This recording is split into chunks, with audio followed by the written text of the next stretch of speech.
Welcome to Real Estate Investor Legends with your host, Anthony Chabot.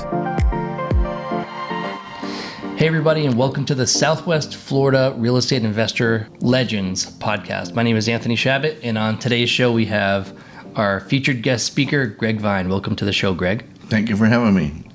Hope I can live up to your expectations. So this is actually just a test run. We have some brand new equipment. We're recording this just kind of on a whim. I happen to have the equipment with me in the back of the car, and we were cruising around taking a look at properties earlier. We came from the Der Dutchman meeting, and then we went to go take a look at a property in South Venice, and then we showed up at Greg Vine's house, and we're just sitting in his office here recording just totally on a whim, giving it a test run. This will be a teaser to the real podcast that we're going to do in the future, but I wanted to see what the audio quality is going to sound like and just give Greg a little bit of an idea of what it's going to be like to be on the podcast. So, Greg, can you tell us a little bit about your investment experience over the past, how many years has it been? My wife and I bought our first property when we were boy and girlfriend in high school. That was over 53 years ago. And so where did you grow up? Nokomis, Florida. So, but before Nokomis, Florida, you were in New York, right, for a little bit? I was born in Rochester, New York, but my family had a little place, and then we wound up coming down here in December of the year that I was born, and we've been traveling back and forth until I was 14. And after 14, this is our permanent home in Nokomis, Florida. Wow, so you've actually been down here within a few months of being born. You came to Nokomis, or you came to Venice or Southwest Florida in general? Came to Nokomis, Florida, and Venice, and at that time the grand population of Venice, Florida was 800 people. And it blossomed a great 1,500 additional during the winter months when the KMI would move to town. That's the Kentucky Military Institute. My wife was born in the Venice hospital to one of what they call the Four Horsemen, Dr. Blades, and so she's a real Florida cracker, born to Florida people. So I'm as close as you can get to being a Floridian. Okay, well, that's all very exciting stuff, and I'm happy to have you on the podcast, and I'm looking forward to doing the full-length version of the podcast. But today we'll just do a little overview of the different things that you've accomplished over your career. So you've done things now. We've talked at length multiple times, and we go to real estate investor meetings every single week. This week, I think we've been together Tuesday, Wednesday, Thursday, and Friday, 4 days real estate investor meetings. Yeah, I'm beginning to worry. It's becoming a habit. I think we're a little bit obsessed. So you've done a lot of things over your career. I want to, before we get into a little bit more of what we're going to talk about with you on the podcast, I want to give an overview of the reason why I'm doing the podcast. And I've had multiple episodes of the podcast in the past in Northeast Connecticut and Central Massachusetts, but this one in particular, Southwest Florida, I want to focus on the real estate investors that I've met in Southwest Florida that really impressed me, that have a long history of success and experience and knowledge in the community in the area. And I just think it's so exciting and so interesting to meet all these different people that we have at our disposal at these meetings. Basically, we have so many people ready to just give us information and help us with our careers in real estate investment and connect us with contractors and other reputable, reliable, trustworthy people that have been in the industry for, how long have you been in the industry? For 40 something years, right? 45 years? Yeah, I was a licensed realtor for 45 years plus. I'm what they call a realtor emeritus, Venice Area Board of Realtors for over 45 years, which means I don't pay any dues anymore. I don't pay any MLS fees anymore. And I get free ride. That's great. So the purpose of this podcast is to introduce the general public and some of our colleagues and kind of like co-workers, even though we don't technically work for one particular company. We all either work for a brokerage or we have our own individual companies. But the purpose of this podcast is to familiarize people with the different people that I've met that have had an impact on me that I respect and I would like to learn more about. So welcome to the show, Greg, and tell us a little bit about your experience in real estate investment. Can you give us an overview of your 45 years in the business or so? Is that right? Yeah, it's going to take you a whole lot of podcasts to get each story because every transaction is a story into itself. So I'm just suffice it to say at the moment that after 45 years, there's a saying I always say, how much is enough? And we're we have enough stage. We get to travel the world. We get to do what we want when we want. We get to go look at houses like today. We went out and looked, and I had the pleasure of saying, no, thank you. I didn't want to do a particular transaction for varying sets of reasons, but anyway, being in a place that you can make those decisions and say no comfortably is a big win for you over time. So you've had your own real estate brokerage, right?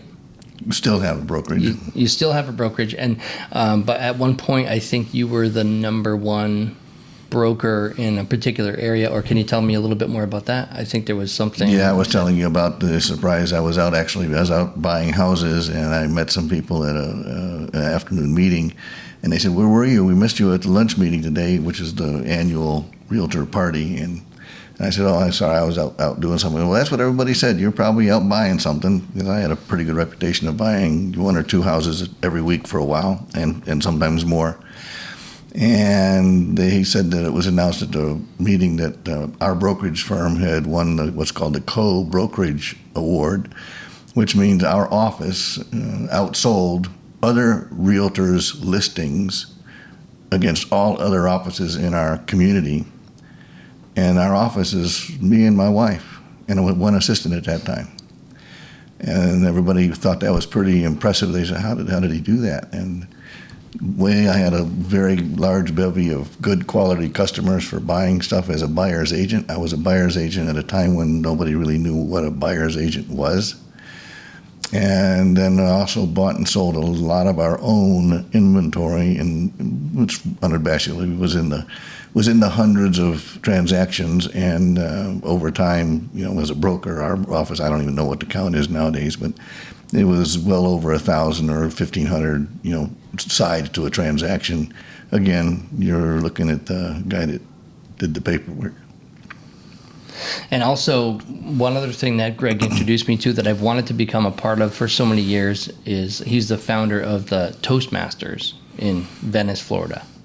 So we're going to talk about that a little bit too, I think. But that's what we were talking about earlier. You've done so many different things. How many podcasts are we going to have to cover Greg's career? But he's accomplished a lot of things in his career as a real estate investor and as a public speaker and as VABI, right? Venice Area Beautification Incorporated, involvement in the Venetian Waterway Park. Yeah, that's my love story. Mm-hmm. Is VABI, and everybody asks you, why do you do what you do, and what is your why? And my why is I love Venice, Florida. Have all of my life. Used to go from hunting and fishing and just having a grand time living here as a kid and living here as an adult to where, what? I like it here. I love it here. It's our home. So giving back is just a natural part of life, and by giving back and becoming involved, such as Tony is, and Tony's, I've only known Tony for a few weeks actually, and it's amazing how ingratiating he has gotten into the community and with people already. And I'm flattered that he's liking to hang with me. I'm still trying to figure out why, and that's given me great reflection on who I am and where we've been and where we're going. And the ability to donate thousands of hours of volunteer time to create multiple $1 million nonprofit corporation that we've been running for 36 years. Even saying that now kind of almost humbles me to a point of tears. It's pretty cool. You get a couple hundred people in the community following you and listening to what you have to say and pretty much staying on track and making huge improvements to the community and adding value to the community. One of my favorite things I've ever done is starting the podcast, because I get to interview people that have so much experience in the areas of their careers that they specialize in that I'm interested in. So I get basically access to experts in the industry. And so I also have the ability to build a relationship with these people that I'm interviewing. So I've interviewed so many people over the years that have such great careers, and sometimes they're not even related to the career that I'm interested in, but I still learn from each one of those conversations that I have. But that's really the payment that I get out of it, is I build a stronger relationship with the person that I'm interviewing. I get to learn their life story because it's like a mini biography, and then I learn what they're doing, what they've done, what they're looking to do in the future, and then I try to find ways to help them accomplish their goals, or I have a better understanding of what they've done so that when the next time I see them, I can actually relate to them better and I understand what they've been through and what they're looking to accomplish in the future. So that's kind of my purpose of doing this podcast. If you're wondering why I do what I do, that's the reason, is because I'm trying to make a positive impact in the community. Whatever community that I'm involved in, I always try to have some sort of a positive impact on it. And one of the ways that you can make a positive impact on your community, especially in the business world, is to interview people that have been where a lot of people want to be. So when I first started the podcast, I wanted to interview people that have been successful in business, so that when people are starting in business, they can listen to these podcasts and learn from the people that have already accomplished what they're looking to do. So yeah, if you're wondering why it is that I do what I do and all the things that I get involved in, a lot of it is because I'm trying to improve the community, and I'm trying to help people that are trying to be successful in their careers by introducing them to people that have already accomplished what they're looking to do. And when we go to these meetings, like for example, this week alone, Tuesday, Wednesday, Thursday, Friday, we've probably spent at least 20 hours this week, I would expect, in real estate investor meetings in Southwest Florida.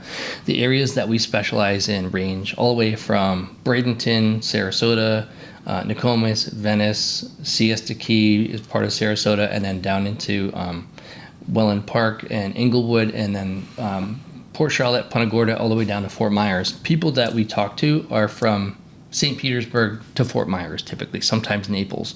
But this area is the biggest wealth of knowledge for real estate investor meetings and training sessions and community that I've ever seen. Have you ever been to an area that has more real estate investor meetings than Southwest Florida, Greg? Have you ever seen any area that is known to have more meetings than what we have down here? You could make a career of just going to meetings, I think. The speaker yesterday and the speaker at lunchtime yesterday indicated, he said, guys, I think you guys schedule all your get-togethers and meetings around meals.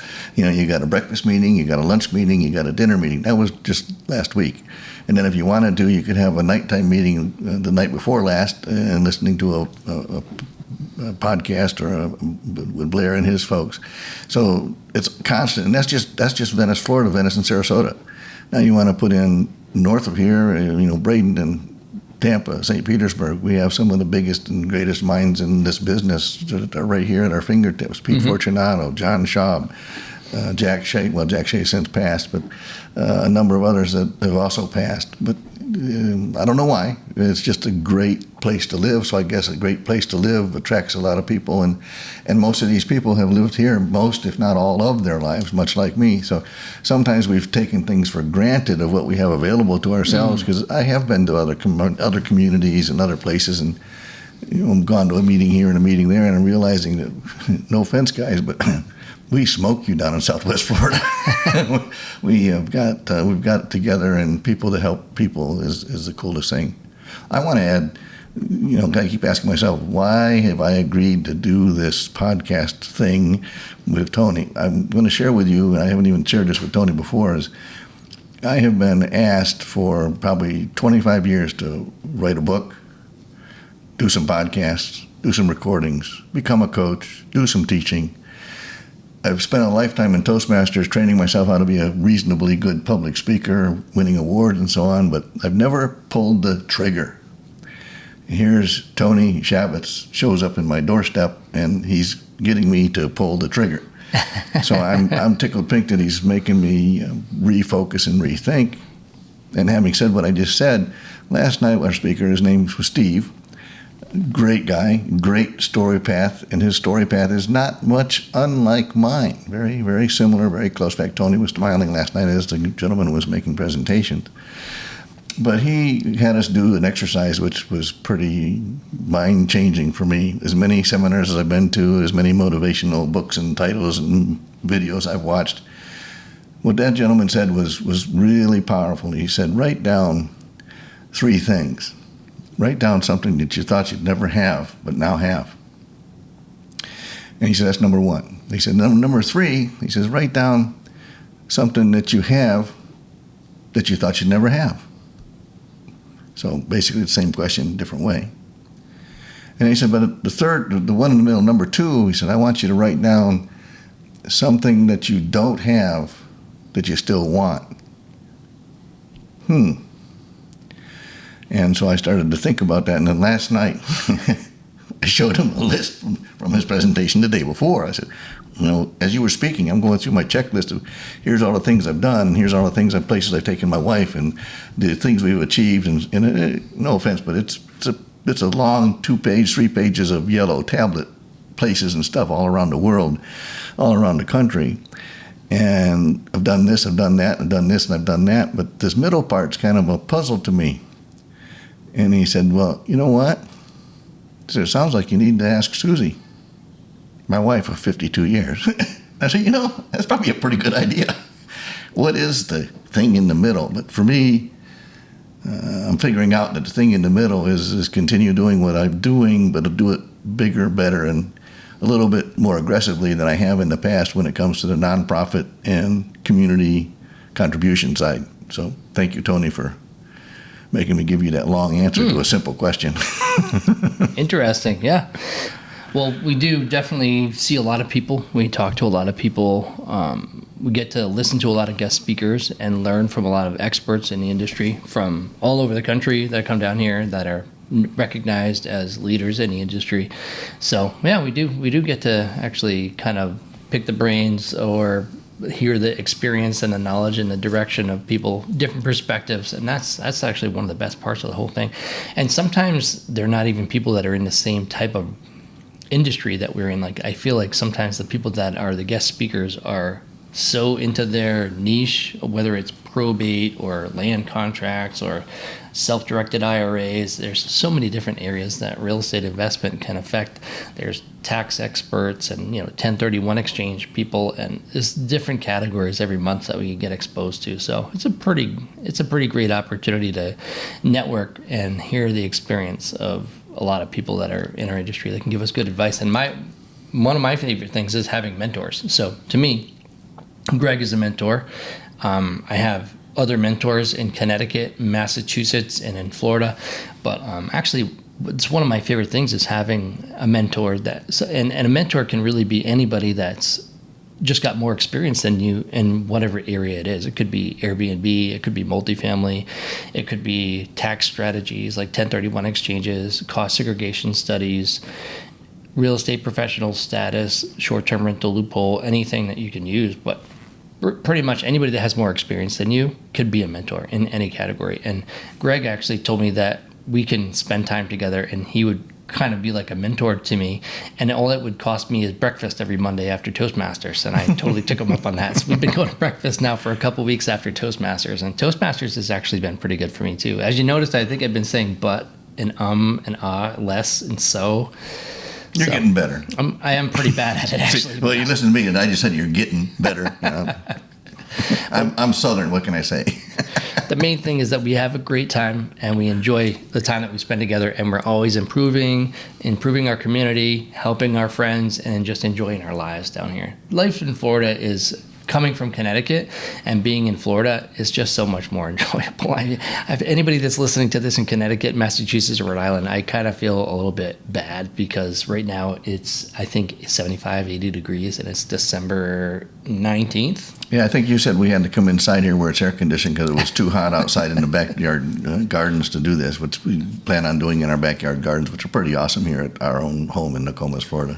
Yeah, we'll be recording an episode in Greg's backyard here, which is basically like an entire forest of. It's like a mini version of the Venice urban forest, except for it's not really that mini. It's pretty enormous.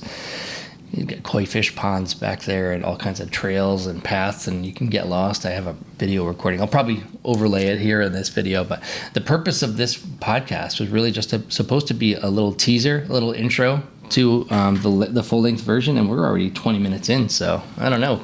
Really, 20 minutes already? Can Wow. you believe that? 20 minutes in. So since we're already this far into it, maybe we could talk a little bit more and just get in a little bit more depth, and we can cut it shorter if we need to, but we can also just expand it a little bit more if we want to. What types of real estate investment have you done in your career? As I want to get right into the real estate investment part of things. Well, I'd love to go right there, but I'm going to do a table topics twist on you here, and I want to talk about something first, and that's even the speaker last evening was driving a home that I've heard a million times. We've all heard a million times, but we all really need to listen to it. You know, you get a lot more by helping a lot of other people get what they need. Mm-hmm. And that's what I'm looking at here. I was like, oh, well, okay, what can I do to help Tony? And Tony's going like, Greg, do you realize you did this? Do you realize you've done that? And I'm like, yeah. And finally, Tony or somebody said, Greg, listen to this. It ain't bragging if it's true. So everything we talk about, I'd like to say it comes from real world life experiences, and I can take you to, ground zero, where my wife and I lived in a van for 2 years when we were first married. In today's world, they would call us homeless, but we did that while we built our first house together. We took her paycheck and bought materials, took my paycheck and bought groceries. They literally built our first single-family home in 1975, 76. Mm-hmm. So that's, just a big bragging point, but we started. That's what point I would give to everybody is just do it. Just go. Don't be afraid. Go out there and buy something. You don't think somebody's going to give you the money? Well, you don't know if you don't go ask. Go ask. That's what we did. We wouldn't ask. My wife said, she's not going to give you that money. I put on my suit and tie, and I went and knocked on the door, and all of a sudden the lady that we knew said, okay. We're off to the races, and that's, the beginning of a much long story of doing deals not only with her, but with others and ourselves. So just go out and do it. Now, in a direct answer to your question, we're pretty much single-family investors. Mm-hmm. It's something we can control. It's something I had time and talent for. I was a carpenter. I was a photographer. I had abilities to see things, fix things, realize things. And that's a good tool to have. There are those that will teach their seminars and stuff. In fact, our speaker the other night, he said, hey, my toolbox is a checkbook and a pen. Works for him. But what worked for us was we were tradespeople. We were working people, and we put those working and trades into some sort of a talent mix and kept buying houses and fixing up houses and painting houses and selling houses. And one day we turned around and we had a taxable situation. We made some money, besides our jobs and our jobs. And it was always the real wealth every year and every season was the equities that we were able to dispose of and cash into. And that's where our wealth came from. And that's where our wealth came from and comes from today. Other than today, the income comes from a fixed portfolio of very nice single-family homes that are all free and clear and well protected, and we collect our income and our rents, and life is good. I mean, it's an undisclosed amount, but it's enough to literally travel the world as you wish. That's one thing that I've seen with Florida that you don't really see so much in New England is, or at least in my experience, everybody in New England is very much wrapped up in multifamily. Everybody wants a quad, 3-family, 4-family, 5-unit, 6-unit buildings, duplexes, stuff like that. But down here, it seems like everything is so much more luxury that all of the houses, all of the apartments, all the condos, everything is so much nicer down here. All the greenery is so nice. Everything. There's palm trees everywhere, beaches everywhere, luxury housing everywhere. And a lot of the people, there's hardly any multifamily down here.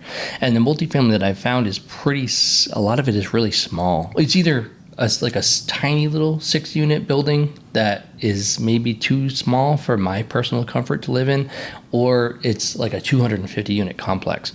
And that's pretty much what you have for multifamily, but there's single families everywhere. If you look at the map of Florida and you look at the satellite view, I mean, it is amazing, the development that's happening down here. So that's why I think a lot of people do the single family rentals, because instead of having a 4-family building, they have 4 single family buildings, and they're just a lot nicer, and they afford a much better quality of life than you would in a small apartment. But you have to spend a lot more money to get that, because the average rental house down here, I would say from what I'm seeing, it's somewhere between like $275 to $400, like a typical single-family rental house in Southwest Florida that I've seen. Is that about what you would expect, Greg? In today's world, yes. But, again, we came from a time, when I say we, my wife and I came from a time when, rentals were a lot less. So some of the stuff we've acquired were acquired at a different number than today. Mm-hmm. But of course, the rents were different at that time as well. So a house today that rents for $2,000 to $2,200 at that time in my life, or our lives, 20 years ago, it was $500, $600, $700 for rent. That was the, kind of the norm. But the house was $80,000 or $65,000, $75,000.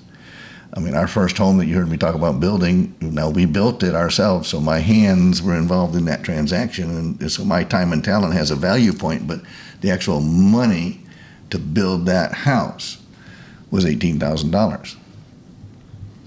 That house today is worth a couple $100,000-ish, you know. But it was sold a long time ago. We sold it a long time ago. I think we sold it for 150. I don't remember the numbers exactly, but single families to me is a good comfort place. It's a safe place, I think, anyway, because you can do things with a single family that I think I would find challenging to do with multifamily. Every time I've looked at multifamily, or every time I've been involved in commercial or small-scale multifamily, fair enough to say, I wouldn't say it worked out so well. The numbers and the value point, I get it.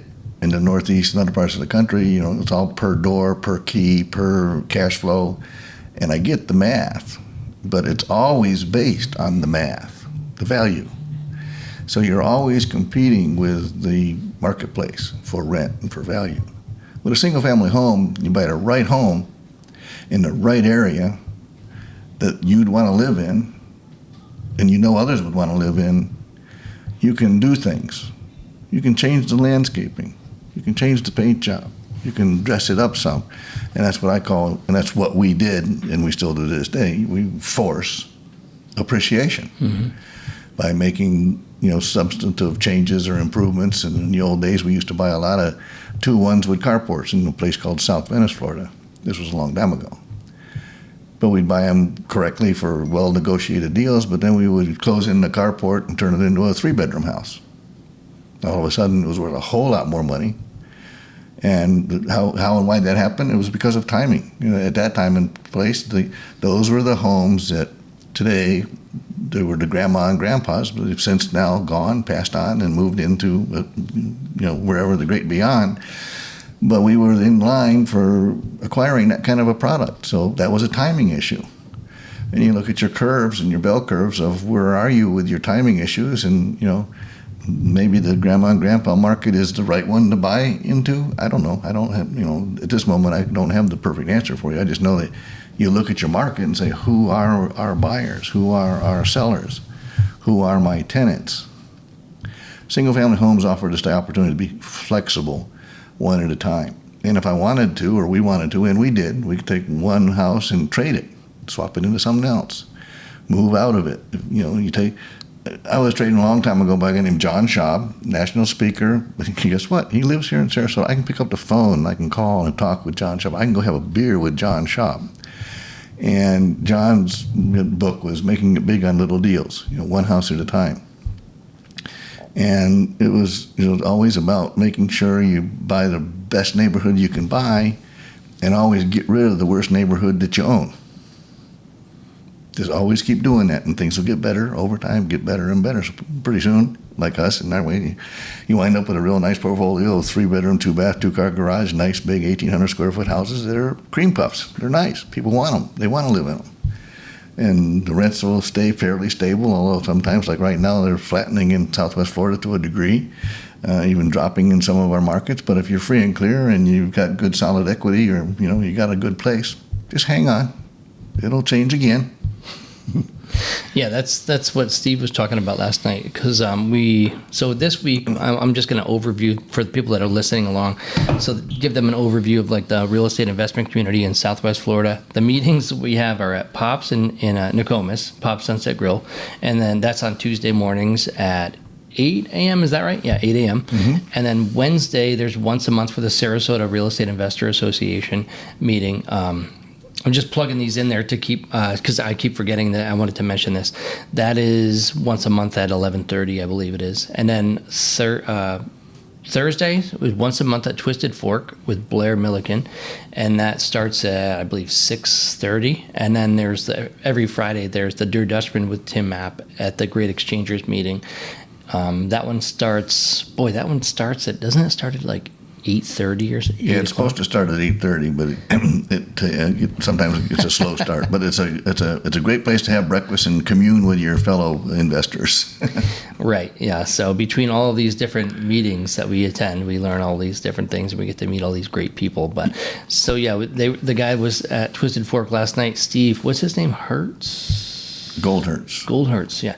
Really nice guy. I think he's going to have a book coming out. I get that impression he's going to have a book because he's such a good speaker, and he's got so many different things to talk about, and his methods of communicating are pretty well thought out. I think he's eventually going to get a book deal or something like that. But the way that he was talking about it's kind of similar to you, where he started out his career $25,000. They borrowed $25,000 to get into real estate investment, and then I think it was 25 years later, they just took a vacation, and it was a $25,000 vacation. So it goes to show you like where they started from. They started their entire career with a $25,000 loan, and now they just took a $25,000 vacation. I thought that was kind of interesting. Yeah, and again, just listening to him, I'm going like, okay, check that box, and then they're done it. And I started adding up stuff, and I don't even know what the number is, so you're going to have to help me, Tony, when I sit down with the yellow tablet and go through. But I know it's over 37 countries and over 47 states and a lot of places in between that my wife and I have been able to travel to, spend time and do things and go away for a month at a time every year, and then one week or two every 3 months, and then long weekends once in a while. And yeah, life's okay. Yeah, it's pretty good. And I would say the majority of the people that I've met that are in the business over a period of time, things just always seem to improve over time. And if they've been in the business for a long time, because I think the trick is if you can buy something and hold on to it for a long period of time, over a period of time, real estate tends to appreciate over 10, 20 years. Is if you can hold on to it and it's cash flowing even a little bit and it covers the expenses and you get the tax advantages, you can hold on to a property during COVID. They were doubling every 4 years. It doubled every 4-year period of time, 25% appreciation over 4 years. So if you bought a property for $100,000 in 2020, in 2024 it was worth $200,000, sometimes more. I bought a 4-family for $80,000. I think it was back right around 2020, and I sold it for $310,000 2 years later. So it went from $80,000 to $310,000 in 2 years. But of course, I fixed it up in the process. But yeah, so that's just a small example of one building. And then the people that we deal with, that we work with, that are our colleagues, they've done hundreds, thousands of buildings. And a lot of the investors that I work with in New England, I have this one group of friends, they accumulated $75 million worth of property in 5 years, over 500 units. They went from 0 to 75 million, from 0 to 500 units, multifamily in 5 years.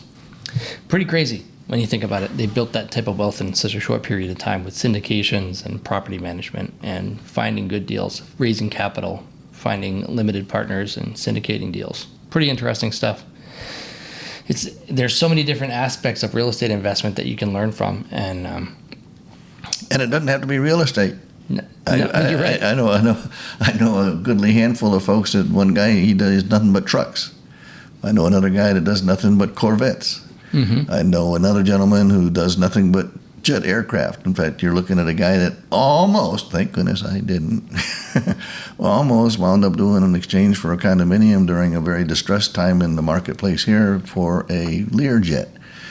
But luckily, I had people in the jet business that took a look at the transaction in the jet. And he says, "You got any idea what that Learjet's going to cost you to keep it on a tarmac, let alone have the pilot and fly it somewhere?"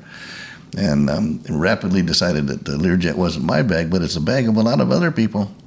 And, this guy that was doing the trading with me, he had a goodly portfolio of Learjets that he was, trying to off-trade one to me, but it didn't work for me, but it worked for somebody else. Talking about different types of careers, I wanted to get into Greg's careers, and he's had a very successful career in many different areas over the years. So he started out, when I was talking to him, we had a kind of a pre-run of this podcast about a month ago or so. When he first moved to Venice, Florida, he used to take the boat to school. Am I right? Through the That's Venice? Correct. Yeah. Can you tell us a little bit about that? I like that story. Well, it's probably one of the coolest times of my life, although my wife and I have had a lot of cool times in our lives here, but I had the pleasure of growing up in a place called Casey Key from age 10 to age 14. And too long a story to give you all the nuts and bolts of it, but Mom and Dad had bought a small little 4-unit apartment building on Casey Key, which is right on the Intercoastal Waterway. And I wound up getting a boat. Dad had arranged to get a boat, but I had to learn how to fix the boat and work on the boat, and I'd learned a lot, how to fix the boat and make the boat work. So if I wanted a boat, I had to make the boat work. He just bought an old boat, and we had to fix it. As I say we, he helped me fix it, and I went, well, I got a boat. But in those days, I would get the school bus down at the school bus stop at the public beach. But then when I had a boat, at that same time, a little bit before that, the Intercoastal Waterway was just being finished. And it would wrap around the island of Venice, which is now the island of Venice because of the Intercoastal. And the 2 schools there, the junior high school and the high school were there. So during junior high and then later into high school, I would take my boat literally to school. And people thought, that's pretty cool. And then my very good friend who grew up on the Key with me, Mr. Bobby Smets, he and I built our first surfboards together. We hung out together. We did a lot of stuff together. We did a lot of taking friends to go partying and to beaches and doing things we probably shouldn't be doing, but we did it anyway. But the fun part that I was telling Tony about that he bit into was, and again, it ain't lying if it's true, and this is a true story. If y'all remember the TV show Flipper and the 2 boys, Sandy and his older brother, and that was me and Bobby Smets. We lived that lifestyle. And there was a place called Florida Land who had dolphins that were trained to go out with a dinner boat to a sunset cruise. And when we were done with school, Bobby and I were always out in the Intercoastal at the jetties with our boat doing what was called growling. We'd fill up the boat partially with water so we could make this big wave behind the boat. And we would pull each other, and then we would surf the waves behind the boat. We just what kids do. We were having fun. And the Florida Land boat goes out, and it's got 2 dolphins with it, and they're doing their tricks, and then they turn around and they come back, and they go back home up the Intercoastal Waterway to their home port. And as they would make the turn there, one day, all of a sudden, down below my surfboard, I was surfing, and here's this fin comes out of the water right underneath the surfboard. I'm like, holy crap, what is this? And it turns out it's one of those dolphins, and it turns out, well, these dolphins love that pressure wave. They love riding that wave, too, just like we do. Mm-hmm. So they would be riding the waves with us. Well, then the boat would get further and further away, and the dolphin would stay there and be playing with us on the boat.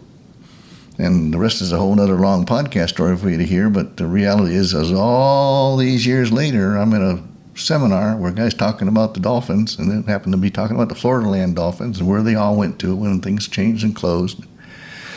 And he was talking about, he says, all those dolphins, and 2 of them, that they used to go out to the jetties and stuff, and they all went to a marine land or somewhere over in Louisiana. And he said, but I got to know the trainer at Florida Land really well, and he was always pissed off because he says, those damn kids down there, they get my dolphin every night. And one of those 2 dolphins wouldn't go home until we quit surfing. Then the dolphins would go home and follow the route back up to where they're supposed to be, and they'd be outside yakking, wanting to be let into their pens and get fed and taken care of, and they do it all over again the next day. Well, I'm listening to this in an auditorium full of people, and the guy's just laughing about the story, and I stood up. I said, well, you think that's a fabricated story he's telling you? I said, well, I'm one of those 2 boys, and I'm whatever I was then, 65 years old. And I said, you're looking at one of those kids that stole that dolphin. What are the chances of that? Wow, that's crazy. That's a great story. So anyway, life was good, and did a lot of other stuff about making money and diving shark's teeth and collecting sand dollars and collecting cut bait and collecting sand fleas. Whatever it took to make some money and get through life as a young boy and a young man and washing windows. And these are all things that Tony wants to hear about, or he thinks you all want to hear about. So we'll share those with you in time. So you started out, first career was selling shark's teeth in Venice Beach, collecting shark's teeth in Venice Beach and selling them, right? 8 years old, right? Yep, and sand dollars. And then he was washing windows, had a window washing business, property management company. As he got a little bit older. A bicycle and a bucket. And then as you got a little bit older... Which, by the way, I will say that my dad taught me how to do, because my dad would also wash windows as a sideline. And as a young kid at that age, and whatever that was probably 12, 13 years old then, I was making as much as some adults in their jobs. And it was kind of embarrassing sometimes. Washing windows for people on Casey Key. It's not a bad place to spend your time. But as you get older, you became a real wedding photographer. That's correct. But you had the property management company before that, and there was something I wanted to bring up. Your parents had a 4-unit when you were 10 on Casey Key. Correct. So did that have any influence in your real estate investment career? Do you think that they might have... Funny you should ask that, because actually it did. Because, again, I knew how good I had it. I know I had a great life, but I really didn't know how good I had it in the great life. And Mom and Dad bought that property back in the 60s for $35,000. Imagine that. 4 units, Casey Key, on saltwater, with an easement to the beach. $35,000. They cleaned it up, fixed it up, turned it into a rental place, and they sold it 4.5, almost 5 years later, for I believe it was like $78,000. And they thought they had gone to heaven and made a fortune. And they took the money and they built a house over in Nokomis, which is literally, you can throw a ball from where I'm sitting now and hit that house, which is where I was taken to when we moved. When I say taken to, we were moved there. And at that time, I said, Mom and Dad, you need to keep this place on the beach. You need to keep this place on the beach. I want to move away from the beach. And well, they moved. They sold it and they moved. And the rest is history. That place went away. Well, a number of years ago, not too long ago, my mom was still alive. She was in her 80s. And that property came available on the market. So I got a hold of the realtor and made arrangements to go show my mom the old homestead. And we went over and we retoured the old homestead. Now, the homestead that they sold in whatever year that was for $78,000. What do you think the listed price of that property was maybe 20 years ago? 20 years ago? Yeah. Oh, boy. $400,000. No, it was 1.4. Wow. 20 years ago, it was 1.4? 1.4 million. Today, I drove you by the other day. What do you think that waterfront place on the beach, what's it worth today? What if Mom and Dad had kept that? Life would be different for Greg Bryant. Well, I saw the one, the Casey Key Resort, the waterfront one is $4.1 million on LoopNet right now. And that's a 4-unit right next door. Yeah, that was 3 houses down. Literally, as a kid, I used to play with the kids from there. So, yeah. And there was, what did you say, 4 million? 4.1 on LoopNet, yeah. Okay, so there you go. $78,000 to somewhere in the $3 to $5 million category over a lifetime. But you had to hang on.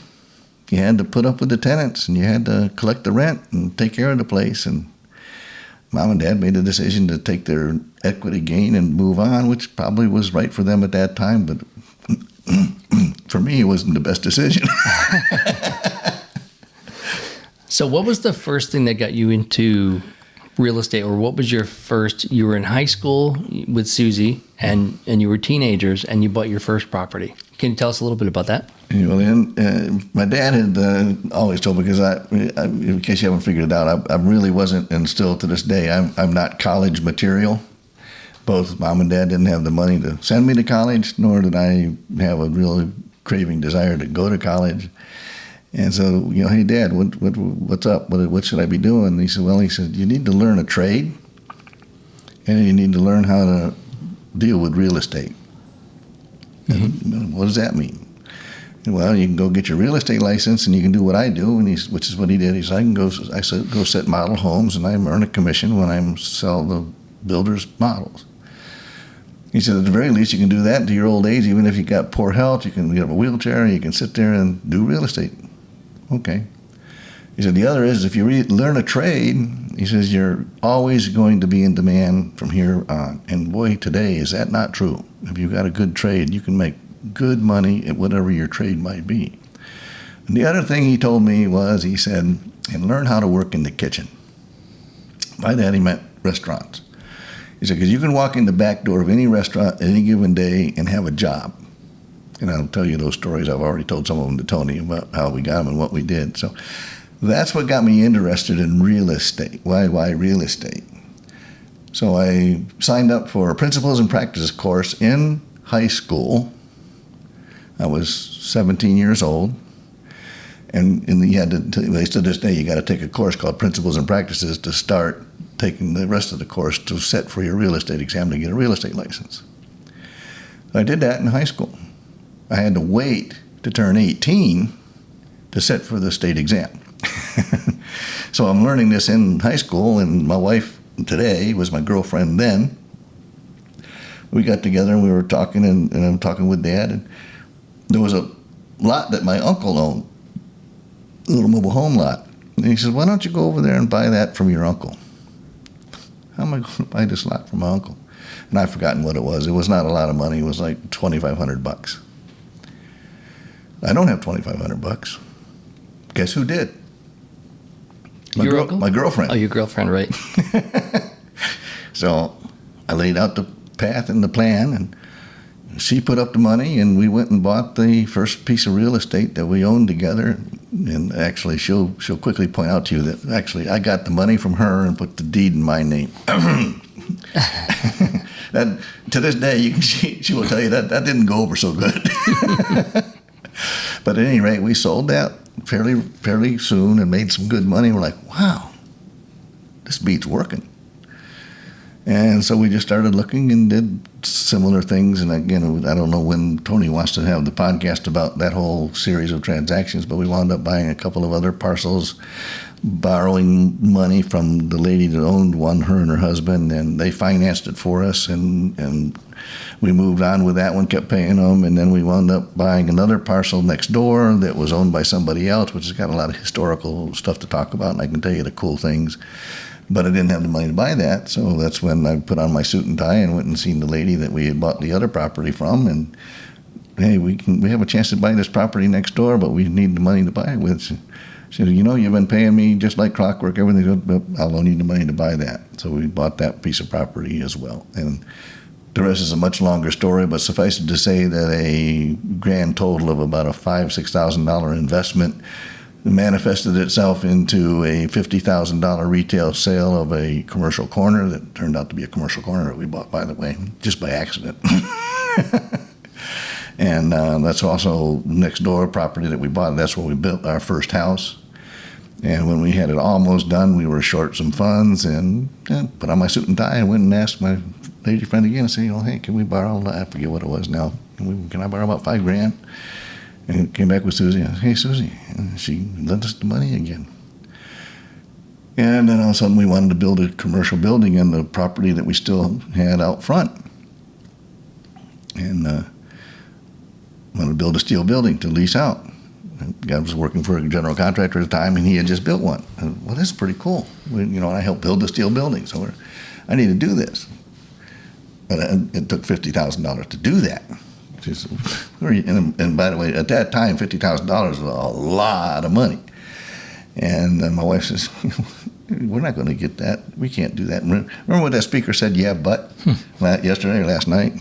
So Susie was, yeah, but. I said, well, I'm going to go ask Mrs., I won't say her name. Well, she's dead and gone. Mrs. Castigas. Thelma and Victor Castigas. They were just great to us for a lot of years. Put on my suit and tie and went and knocked on her door and said, hey, I got this idea. I got this plan. I want to build this commercial building. And she says, yeah, I'll loan you the money. So she lent us the money to build this $50,000 steel building that we turned around and leased out. And it's too long a story to tell you on this blog for right now, but it turned out really well. And I also learned a lot along the way. So you've done anything from land to commercial buildings, building commercial buildings, and then now you do just single-family long-term rentals. Is that right? If we do anything, it's single-family homes at this point in life. I did a little bit with some mobile home park stuff, and yeah, it's a good deal, but it's a whole different world, and that's not what I'm doing. I like single families. It's easy. It's just an easy peasy transaction. Yes, that's what we own now, and that's our major portfolio. That's where our income pretty much comes from. And if we do something, it's usually buying and holding or buying and doing something to enhance or change. You remember that? Driving the value of the piece of real estate that we're acquiring. And trying to subscribe to John Shop, like the one we went and looked at today. I took Tony with me. We went out and happened to look. I actually bought a house today at a meeting. It appeared to be a no-brainer. So I told the guy, and he knows me, and I know him. And we shook hands, and so we'll be buying a nice little house from him. I saw you guys shake hands at the meeting, actually. Mm-hmm. You were a little bit reprimanded for talking at the meeting.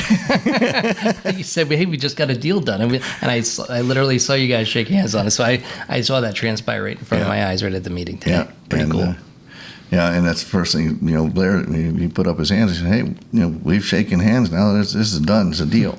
And there's a whole lot more to that whole story, and it means something to both he and me. Mm-hmm. So anyway, bought that one, but we went out to go look at another one today, and it didn't meet all of the acid tests. And maybe in a younger time frame and a different price point, I'd have been more interested in it, but it was not something that fit the portfolio. Would that be fair, Tony?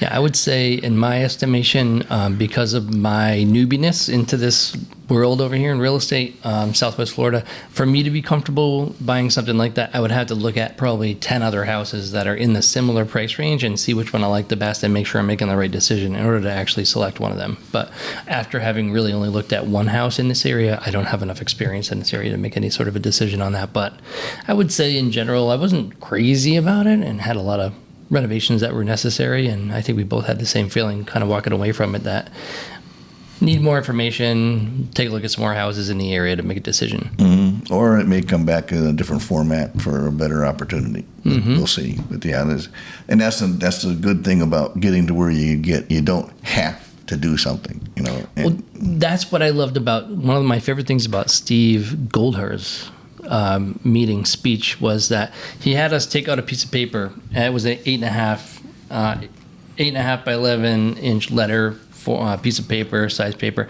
and he basically said, fold it in half and then tear the top right corner. He didn't give us any instructions, and if people asked questions, he didn't answer any questions. He just said, go ahead and then do whatever you think you should do. He said, don't ask questions. Right. That was part of the things. Listen, don't ask questions.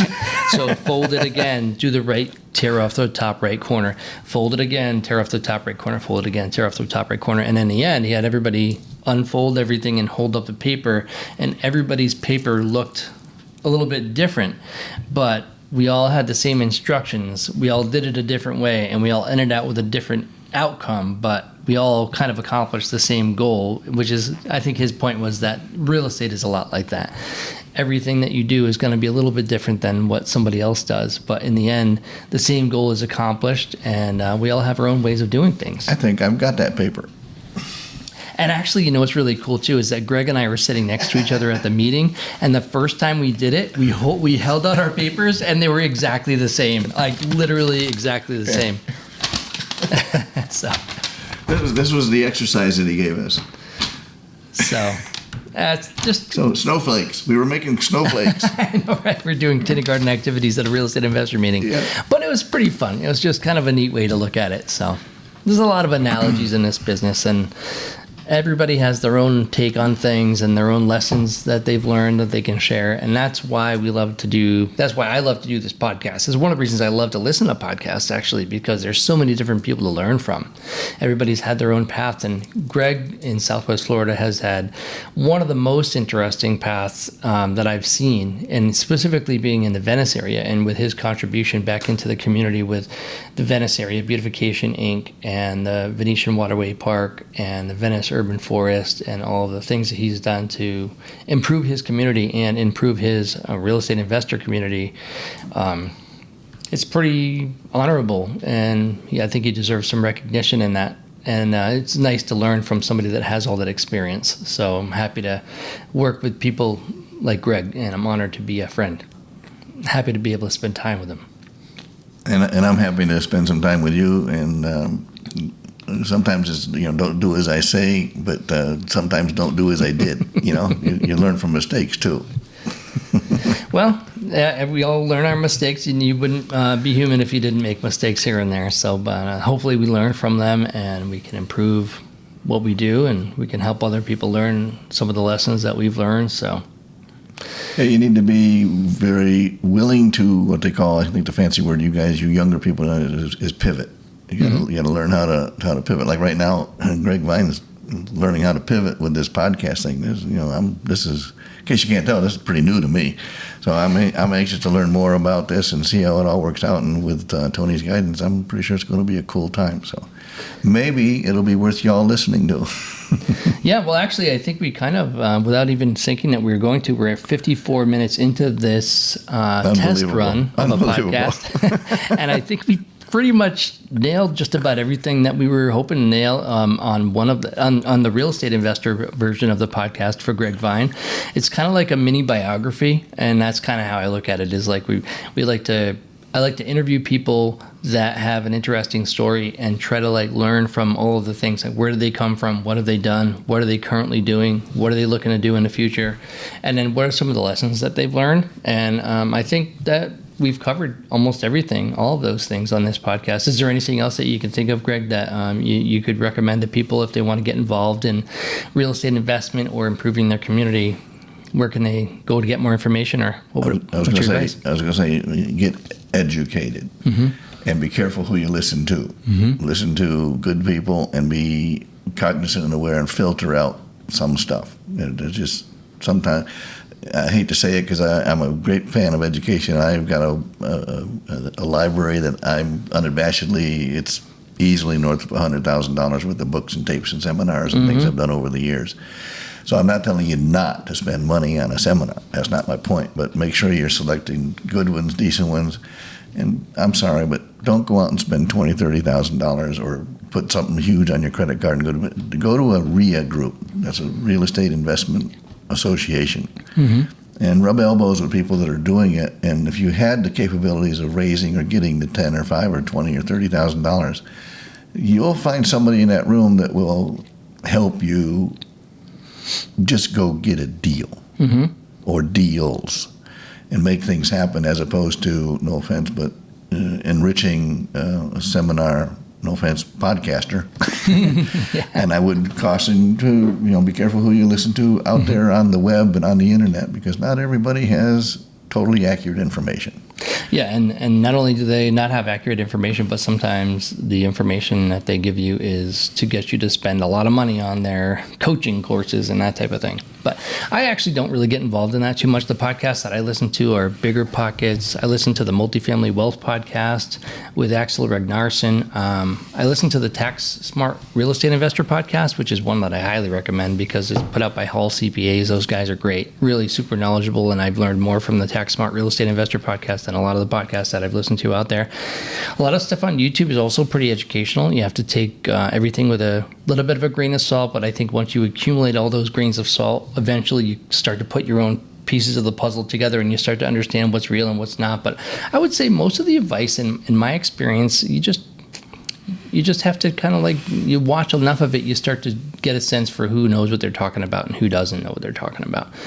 But there's a lot of really good information out there with ChatGPT and YouTube and Google and all the different AI sources. Ben Greco is one guy I'd like to give a brief shout out to, because he really has been instrumental in my understanding of Southwest Florida from a YouTube influencer perspective. I actually met with him at TT's Tiki Bar in Punta Gorda about a year and a half ago, briefly, and really amazing content on YouTube in Southwest Florida, content for.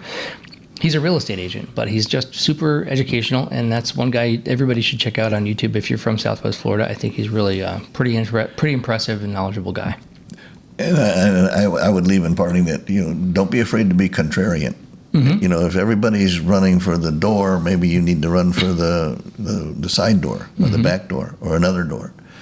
And take a look at what's going on, because one half of the room is going to say the sky is falling, the market's going to crash, the world's going to come to an end. That is true. The other half of the room is in the Greg Vine camp or the Tony's camp, and things are really pretty good, because right now this market is different. It's shifting, it's changing, it's moving, it's morphing. But that's where the opportunities are, because there are people that have a high level of fear factor that is going to fall off a cliff.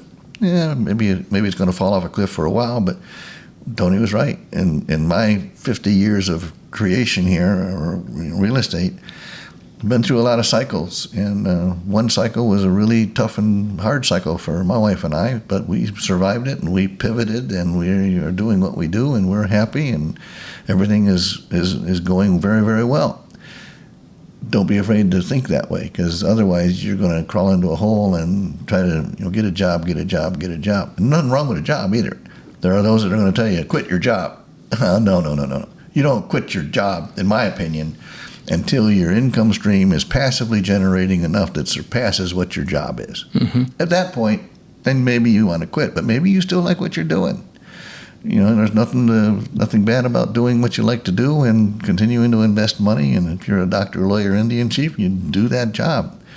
You just tapped onto something huge, I think, and that is the multiple streams of income. Because as a real estate agent, as a real estate investor, as somebody in the real estate industry, I don't think it really matters what category you're in. You need to have multiple streams of income, because you can never rely on any of them like you can with a regular job. So if you're used to having a regular job with a certain amount of money every single week or every single month, as soon as you get into real estate and you're running your own business, or you're an real estate agent, you're going to get highs and lows every single month. And even having multiple streams of income, you can still really never have enough, because you're going to need a lot of money at certain times in your life. And hopefully you have enough equity in the properties that you can do a cash out refi or equity line of credit, or sell one of the properties, because there are going to be times that you're going to need access to capital. And if you don't have that money in the bank, you're going to need to have a way to get it, because you're going to need it. And that's absolutely so true. You need to be as well cushioned as you possibly can, or as well connected as you possibly can. And in my case, or our case at the time when it was really tough out here, you have what you call financial friends, and people that you've done business with for 20, 30, 40 years. All of a sudden you're knocking on their door, and you trust me, you find out who your real deep friends are, and then you continue to do business with them. Tony's met a couple of mine that no matter what, you can't pry us apart until death, because we helped each other at times when there was help needed. There's a lot of lessons in this world, and I think one of the most important ones that I learned is Steve was saying it at the meeting last night. You tell everybody what you do, and then everywhere you go, everybody needs to know what it is that you do, because if an opportunity arises that meets what you're looking for, all of those people that you know need to know who to go to tell that they have something that matches what you're looking for. And so one example is I was actually looking to buy a property recently, and I needed a down payment because it was an unexpected purchase. And I actually know so many people in the business that this kind of hit home when Steve was saying it, because if you tell everybody what you do, and all of these people are hearing what you're going through, and the properties that you're buying, the apartments that you're renovating, and the different things that you're going through, at some point, some of these people that you're talking to, that you're telling what you're going through, they're going to know, like, and trust you. They're going to know that you have experience. They're going to know that you're a nice person to work with, and that you do what you say you're going to do. And if you're looking for something and they can possibly help you, they're going to be there for you. And I actually had this happen to me a couple months ago, because I needed a down payment. I needed to come up with $150,000 down, and I just spent $150,000 renovating apartments in the last 6 months. I wasn't expecting to be buying a house in Florida. And so I needed $150,000 down, and I was kicking myself because I just spent $150,000. That could have been my $150,000 down. And I was talking to a friend, and she actually offered to lend me the money as a hard money lender. So I used it as the down payment. And that's called an easy money lender, by the way. I wasn't even asking her to lend me the money. I was just telling her that I needed $150,000 down. I was looking to talk to hard money lenders, and she said, I could actually help you out with that. And I'll forever be grateful, because that opportunity I feel like it was a once in a lifetime opportunity. And my girlfriend and I were in love with this house, and we wanted to buy it as an investment property, as possibly in the future a primary residence. We're not really sure, we're buying it as an investment property right now. But if I didn't talk to her on that day and tell her what I was looking to do, she wouldn't have known that I had a need for $150,000, and she wouldn't have known that she could have made money on that as a hard money lender. And now she's happy, I'm happy, and everybody's moving forward. And it's all, that's the type of situation that I feel like that's why we go to these meetings, because we learn things like that. And when these guys talk about what they've done and what they've been through and the lessons that they've learned, we need to listen to what they have to say, because if we take their advice, even if we take 1 out of 10 pieces of advice, that one little bit of advice that you're going to have the next time you have an opportunity to use that advice, you'll have that little bit of knowledge in the back of your mind that's telling you, your gut, what you need to do at the next step. And that's one of the reasons that you need to do this type of thing. If you're a real estate investor, you need to go to real estate investor meetings. You need to network and be around all the people that you want to become. You want to live their life. You want to live the life that they've lived, and you want to have the experience that they've had. Because if you know what they know, then you can do what they've done. And they're all here for you. And they don't even charge you for it. You just need to attend, be present, and be willing to learn. And the information is there for you to just go out there and become friends with the people that have done what you want to do. So it's a pretty great world, and I recommend it to anybody. It's improved my life dramatically. Yeah. 5 years ago, I wasn't anywhere close to where I am now, and because of people, like Greg Vine and other people that have helped me along my way, I'm living the life that I've always wanted to live. And I can tell you, you have to say, I'm going to do it, and figure out how to do it, and whatever the doing part is, learn it, and just try it, and keep trying, and keep doing, and keep pivoting and keep changing until some deals start to happen and start to fall into place. This is a investment vehicle, a real estate, period. I don't get houses, condos, apartments, parking lots. Some of the best investments, I know some people who got just nothing but a parking lot in downtown New York City. Right. I mean, they're set, But somebody had to buy that parking lot at some point in time and turn it into a parking lot and make it a parking lot and realize the value point. My point is I don't know of any vehicle, and I looked at a lot of other vehicles, stock markets and precious metals and golds and silvers and stocks and bonds, and nowadays Bitcoin. Everybody's into the Bitcoin stuff. And even we have a little bit of Bitcoin stuff. I mean, it's minuscule just because I'm looking at it. But the reality is I don't know anybody that will buy a Bitcoin for me.